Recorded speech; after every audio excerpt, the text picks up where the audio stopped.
beautiful readings.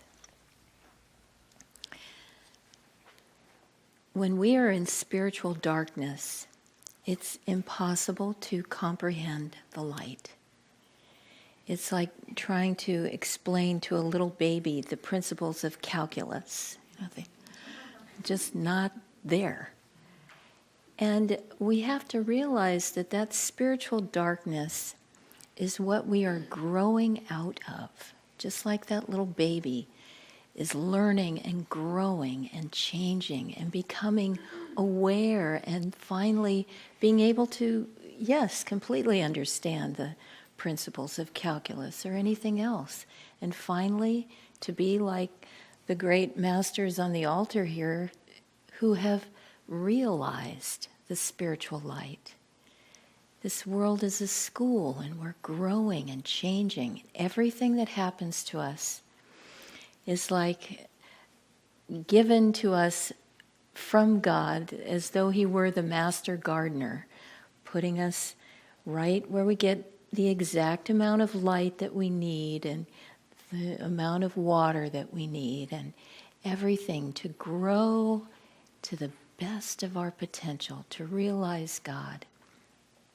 And then if we think in terms of this mighty test that smacks us as, oh, that must be the fertilizer that God's putting on the plant to make it grow better. That must be the pruning that we need in order to grow in the right way. Oh, that must be coming from His loving hand. Everything.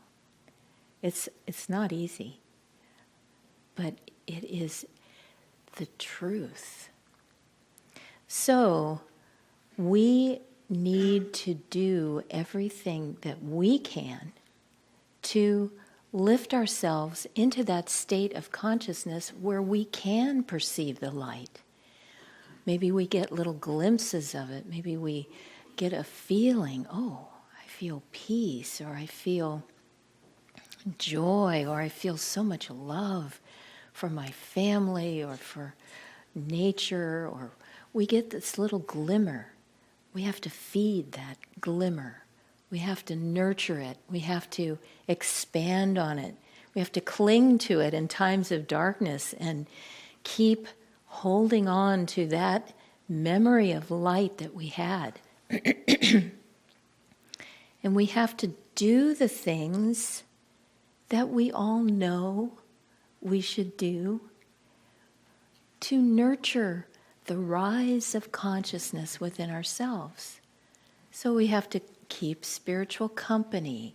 We have to work on our emotions. We have to rid ourselves of all the fear and anger and hatred and prejudice and all those negative qualities that just draw the consciousness into darkness. We have to consciously work on those things and not judge and not be afraid and get control of ourselves. We need to become masters of ourselves. So when we want to sit that person down and tell them off and tell them all the things they're doing wrong, we need to take a breath and step back and think, you know, the teachings say whatever I don't like in somebody else is what I have in me, so let me think about that before I just let go of my vitriol on this person. So all those things, we need to work on ourselves to draw ourselves into that state of consciousness that can perceive the light, that can comprehend the light. We need to live there, not just visit once in a while. We need to live there. So I'll tell you a little story that has been very meaningful to me.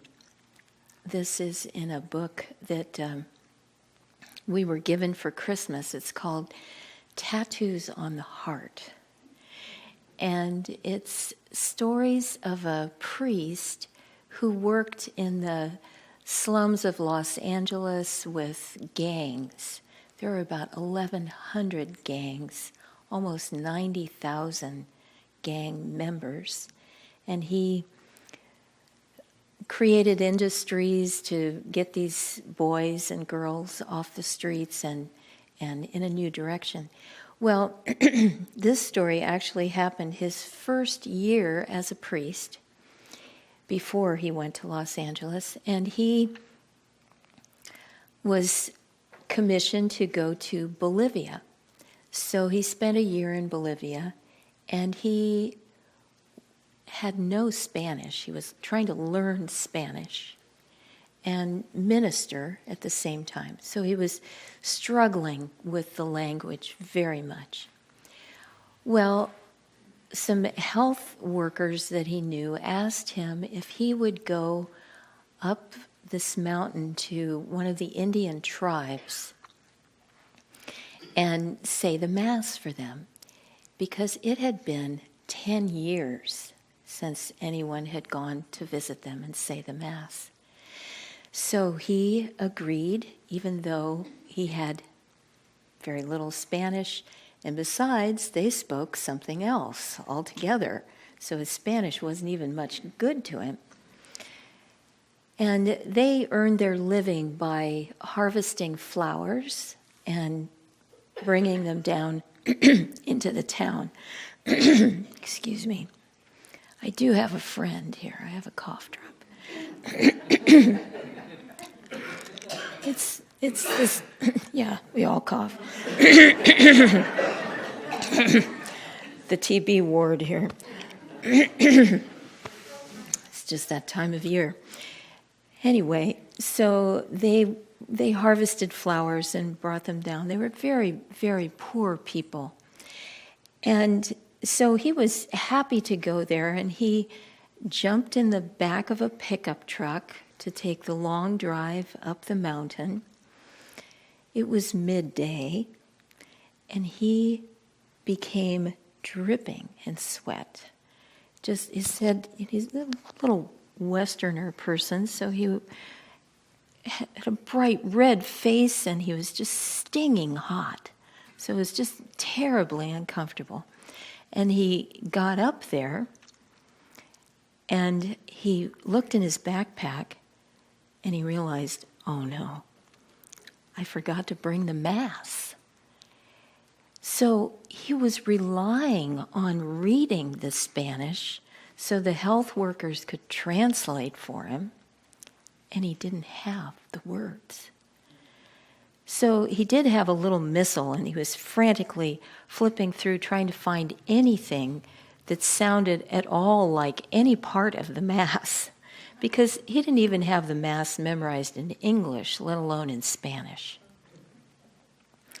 So the one thing he needed, he didn't have. So fortunately, one of the health workers was going to deliver a little homily, a little sermon in the native language. And they were meeting in an open field under the sun, so there was no relief from the heat.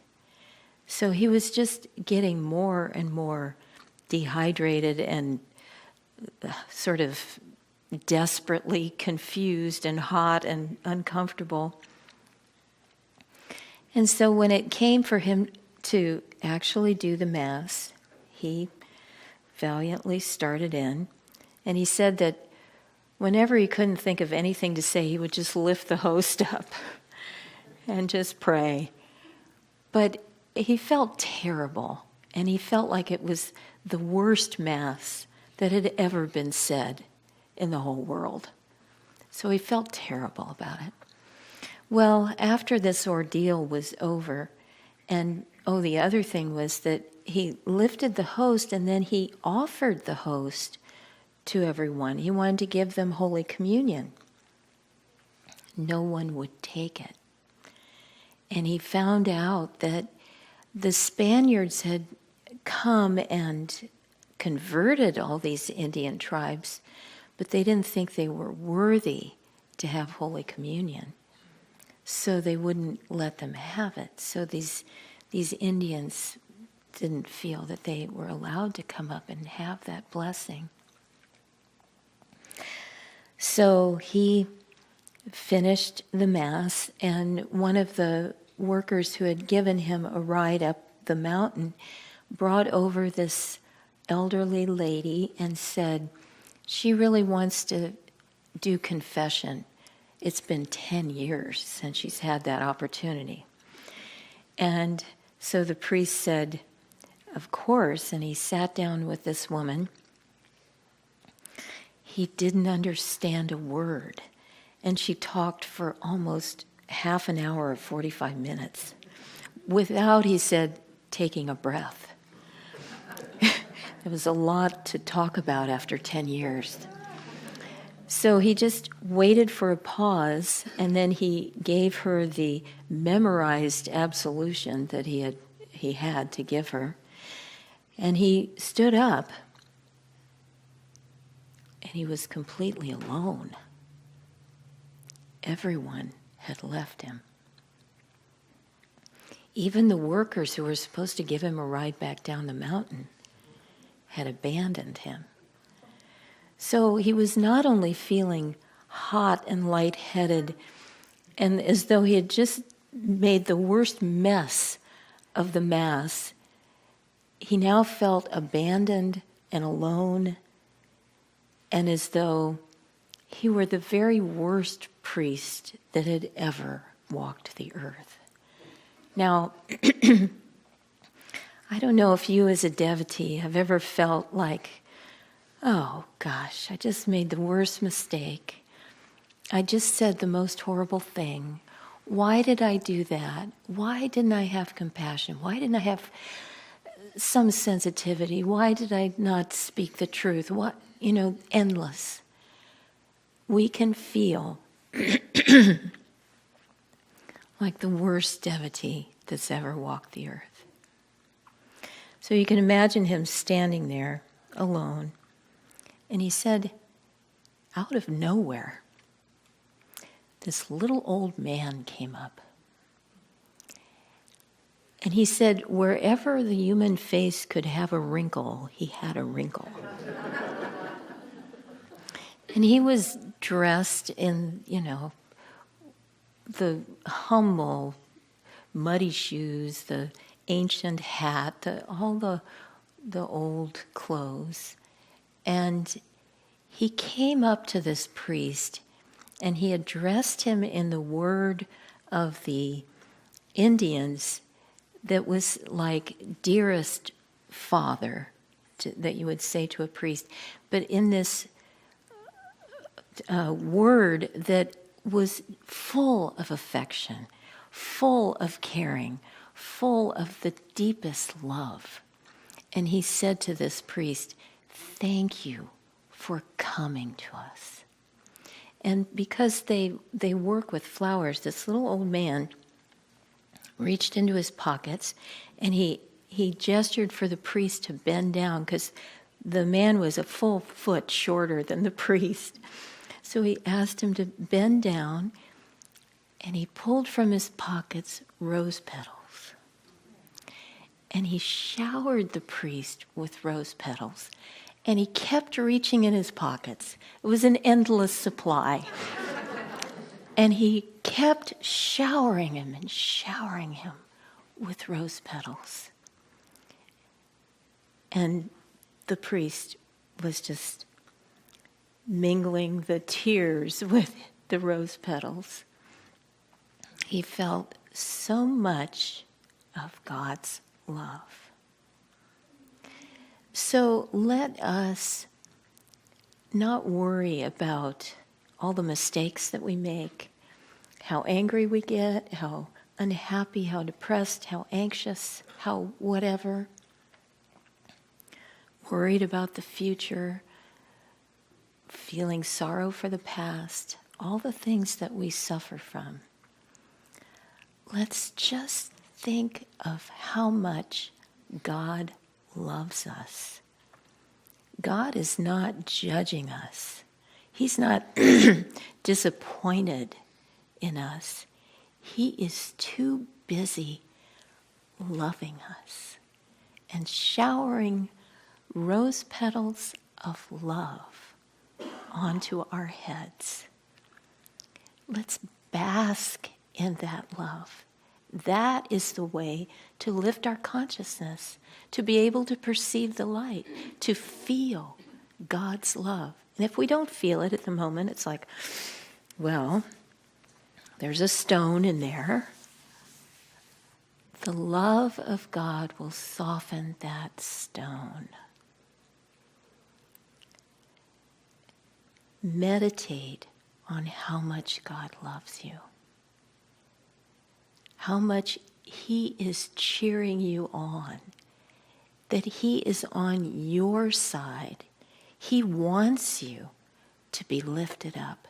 He's doing everything He can to lift you up. Live in that thought of His love.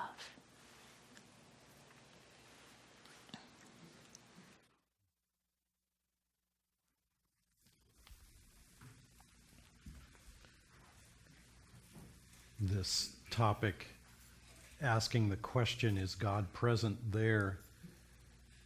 It makes me think of an interesting observation that Swamiji had. We would sometimes watch a movie with him of an evening when we lived with him, and if he had worked hard on a book, that was kind of his way of resting his mind from the mental labor of drawing in these ideas, expressing them clearly, and so forth. And being the kind of person that he was, he wanted to find uplifting movies, and in particular movies about saints if we could find them. And we did find some. We watched a movie that Master had shown, Yogananda had shown the disciples back in the late 40s, that was called Gyandev, about a saint from Pune, actually, where our work is centered, and we have a community in India. Wonderful movie, and they watched that together, and Master also showed them The Song of Bernadette, which also was made in the 1930s, but they watched in the 1940s. And both of those, and a handful of others, a fairly small handful of others, captured something real, something deep of the life and vibration of saints. And we would sometimes lament, and he would comment, and he'd even written this out once, that, you know, an intelligent person can portray stupidity successfully, but you can't go the other way around. It just becomes a kind of ridiculous caricature if someone of lower awareness tries to portray someone of higher awareness. And I realized in preparing for this service that there's the answer to the riddle why there aren't more movies about saints, because you have to have actors, and you have to have directors, and you have to have producers, and you have to have someone who actually wants to watch such a movie, all of them together in the same place to create something like that. And it's kind of rare in this world. It's unusual. And part of the unusualness is that we ourselves have to learn, as Nirmala was saying, we have to learn to live on that level in order to recognize it. This morning when we opened the curtains, the light came streaming into the room, and I noticed that I could see the light, but mainly I could see it because of all the little dust and stuff that was fluttering around in the air that it was reflecting off of. Now, if we were in space and, you know, the light of the sun is there, we're in front of it, if we're turned sideways looking away from it, or you know, looking completely away from it, we don't see that light. The light is passing through space without reflecting on anything. It passes right by us.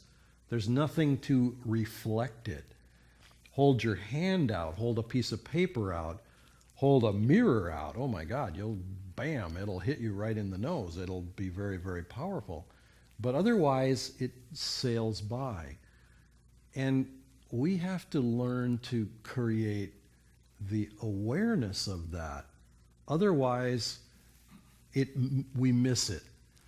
And it struck me that in life, all of us are a little bit limited in the same way that the movie industry is limited, because we have to get to the place where we can perceive that light all around us, in other people, in the situations in which we live.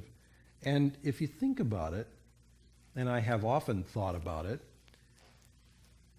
the masters could be hiding anywhere.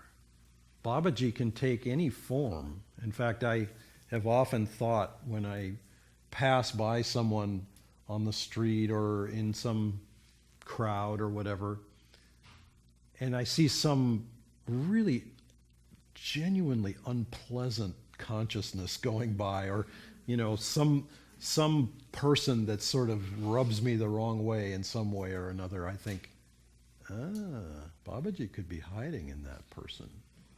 That would be a very good disguise.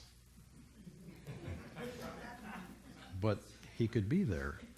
And if we get to the wavelength where we're actually perceiving that, then all of a sudden the whole universe turns into a manifestation of God instead of a manifestation of ignorance. There's a phrase that I learned, we've all, I think, heard of the ozone layer. For some years, some decades ago, the ozone layer over Antarctica was disappearing because of various reasons. I think chlorofluorocarbons might be the correct term, but if I got that wrong, Steve Sewell can probably correct me. Anyway, but due to the use of these things, the ozone layer was being affected, and then they were banned, and the ozone layer started to grow back. Okay, well, there's a different kind of layer that's a little bit similar, a little bit related, a little bit different in its function. It's called the boson layer. And the boson layer is this thick, impenetrable layer that it surrounds stupidity. And it prevents bright ideas from breaking through. Now, all of us, I suppose, have experienced the boson layer at one time or another. I remember seeing in a coffee shop that had all these very clever, very cute sayings. One of them was, "I cannot be held responsible for anything that I said before coffee in the morning." All of us, I think, have been in that situation where, whether we wanted it or whether we didn't, nothing was going to penetrate because we were not at that place where we could receive it. Swamiji, I remember reading in The Path, was talking about how as he was about to move to Mount Washington, he realized he was going to have to change some things in his life. And one of the things he realized was he used to like to have a beer once in a while. And he thought, okay, that's the end of that. Because he had a little bit and he realized, it didn't do much, but it did a little bit. And that little bit was enough that, no, I don't want to go there anymore. I don't want to have diminished consciousness. I follow sports, and sometimes I inflict my perceptions on others, even from here. And but one of the things that I've observed is that, young men, very successful, suddenly come into a lot of money. They get into professional sports. And what happens? One of the things that happens is they go out on the town at night, late into the night. And between the hours of midnight and 4, I've developed a law that says good things are really unlikely to happen in a nightclub between midnight and 4 in the morning. It's just bad things may happen. Good things are very unlikely to happen. You're really unlikely to get into a discussion about higher consciousness. at midnight in a nightclub. It just, I don't know why. I'm not sure why, but it's just one of those things. It's just unlikely that that's going to happen. And on the other hand, those are the best hours to meditate, or they can be. You know, if you go inward, there's no competition. You know, the neighborhood tends to be quiet. Okay, maybe on New Year's night at midnight, not okay. But I mean, most other times, the wee hours of the night, it's like vibrationally, it's quiet. People are either sleeping or they're in a very different kind of place. And we need to take advantage of that. Nirmala was describing some of the things that we need to do, and all of them apply. Come to Raja Yoga this week. Taken it 5 times, 10 times, come again. There's more to be gained. But if you haven't, it begins this Wednesday. There's a precious opportunity to explore, because there is a law of physics, and now I'll be serious. There is a law of physics that says whatever you concentrate on, whatever you tune into, acquires meaning and value and magnetism. And most people spend most of their time looking at this world through the senses. Now, there's nothing wrong with that, as long as we have a choice. But if when we choose to look at the inner universe, we are unable because of the habit of looking at the outward universe being so strong, then it's nice to have a balance so that you can turn it on when you want, but you can also turn it off when you want. Sometimes we get stuck in the on position. Anybody ever have that problem? I know I have gotten stuck in the on position. The computer won't go off. No matter what I try to do, it's just too darn magnetic. It just wants to stay on. And we have to learn to turn it off, not so that we have nothing, so that we have the infinite on the inside. Because that's where all the things Nirmala was talking about, the divine love, the divine joy, the divine light that are our very birthright, that's where they live all the time. And if we would perceive them around us in the world, we have to learn first to perceive them on the inside. That's what this process is about. And we have to embrace it with our hearts, because it's never forced on us. Nobody ever twists our arm and says, you have to meditate. It doesn't work that way. We have our free will. But if we exercise that free will to tune into the inner universe, oh my goodness, there's no limit.